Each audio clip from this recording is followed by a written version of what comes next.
and gentlemen, Mr. Nigel Fisher. Welcome to the show. Thank you. 30 years. When you do something like this for 30 years and you are in these places in the world, how do you assess it? What you've experienced and the things that you've seen? Well, I think I got involved, first of all, just because I wanted to travel, which is what got me to Canada, but I stayed here. A flight attendant. No. Right. But I think after that, when I started working with the UN, the attraction of emergencies was the urgency, the need to get stuff done. I'm not too fond of bureaucracy, so in emergencies you can get around a lot of stuff given the urgency. And it's the ability to see results. That kid in Rwanda, one of 120,000 separated from their families, the first reunion I saw, you hold on to that and say, that's the kind of result I'm looking for. When you're in, I mean, imagine you have to have a certain kind of resolve, and you say you have those things that you hold on to, but what was your moment where you looked at something and said, I'm done. I don't know if I can do this any longer? I've never had that. I think, there's the drive there to make a difference. Usually, well, the last, since Iraq and Rwanda and Afghanistan, I was in the head of the team, so you've got to try and make the team work. Mm-hmm. You don't get much downtime for yourself. There are times you reach your limit. The first time I'd been to Rwanda, end of June, the genocide was still on, and you saw a lot of stuff, and the smell of death was horrendous. My wife was working in Somalia at the time. We met in Kenya, my first time out. And I just bawled. I bawled for about a quarter of an hour. And then you go back in and continue. But I think it's the fact, it's such a tangible way of making a difference that I can't think of anything else that I'd rather do. And we think about UNICEF, like when people think about the United Nations, they think about the sort of bureaucracy, and a lot of people talk about the UN, and even when I was in Darfur, I saw the ineffectiveness of the UN, it appears as a political machine, but the absolute effectiveness as a humanitarian machine. And I wondered, for people who think of the UN and UNICEF, is there a relationship between the two aside from the name, or do they operate as separate satellites? Yeah, there is no relation at all between an organization like UNICEF and the political side, the Security Council, the General Assembly. We sort of go by the international rules of the UN, by the international conventions, Convention on the Rights of the Child, but totally autonomous. We get no guaranteed funding at all. We have to raise every penny through voluntary means. You go into, you deal with Kuwait, the first Gulf War, an air war. You think about Rwanda, a genocide in a very brutal hand-to-hand way. Then you think about what we have now in Afghanistan or Iraq again. And I would imagine that there's got to be some kind of blueprint when you approach a crisis situation, saying, okay, this is what we got to do initially. But then when you get on the ground, it's got to be different. Is every situation different? Every situation has certain commonalities in terms of kids that need protection, kids who are traumatized, often kids who are recruited to fight. Kids who are separated from their families. They're the basics of, you have to get food in there, you have to get water in there, and so on. So those are there. But you can't go in with assumptions. I remember being in southern Sudan in 1988. Group of refugees had just walked about 1,000 kilometers. And that civil war was going on north, right? Sat down with them. They had no shelter, nothing. I asked them, what do you need? Expecting them to say shelter, food, water. What did they say? We want education for our kids. If our future's gone, we still need a future for our kids, and that's education. And I find that consistently, right down to Afghanistan, fall of 2001, refugee camps in Pakistan, asking people, what will give you a sign that there's a change? And again, they said, a school for our kids.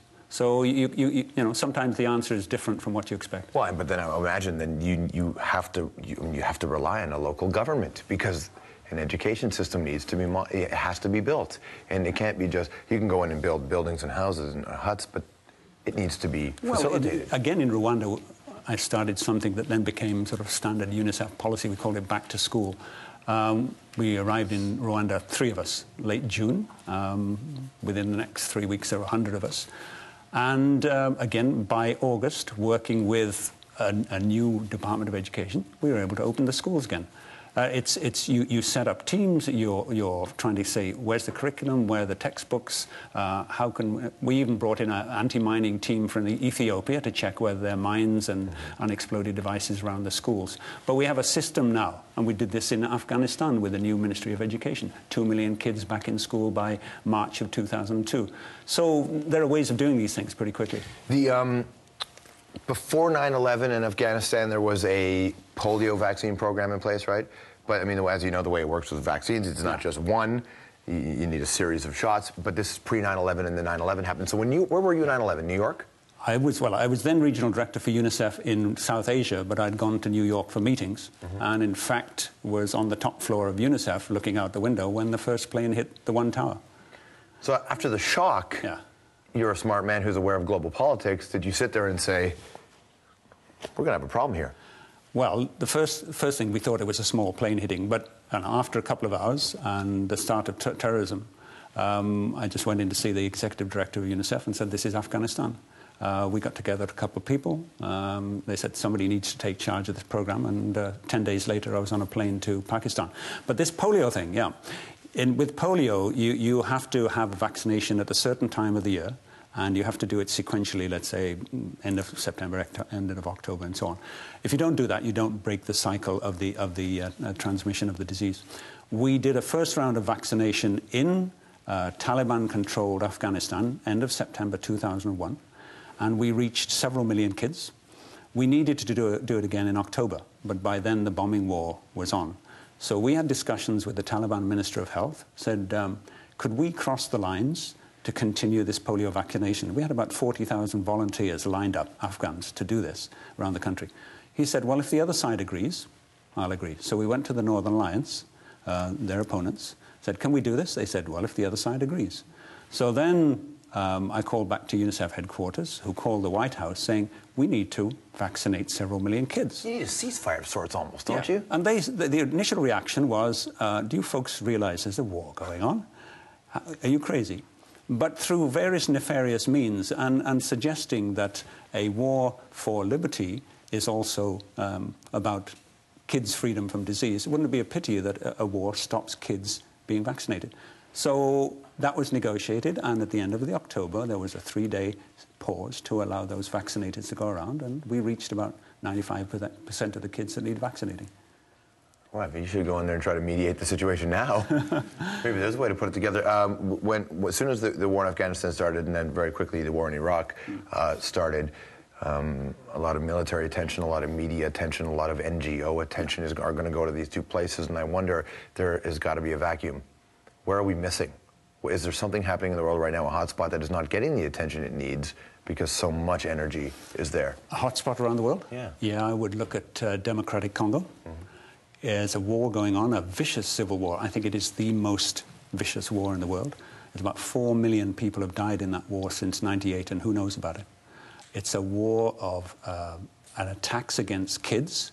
Kids are getting recruited into armed groups and drugged to do the most vicious things. Girls are getting raped by the tens of thousands and made to be so-called wives of armed commanders. It's a terrible, terrible war. And there's not enough news about it. We're working, there's no real government to speak of, so we're working with local groups, community groups to help kids who've been released. We try and negotiate, too, with armed groups to release kids. But it's a terrible war that not enough people know about. Come back again and let's talk about what NGOs and what an organization like UNICEF can do in North America.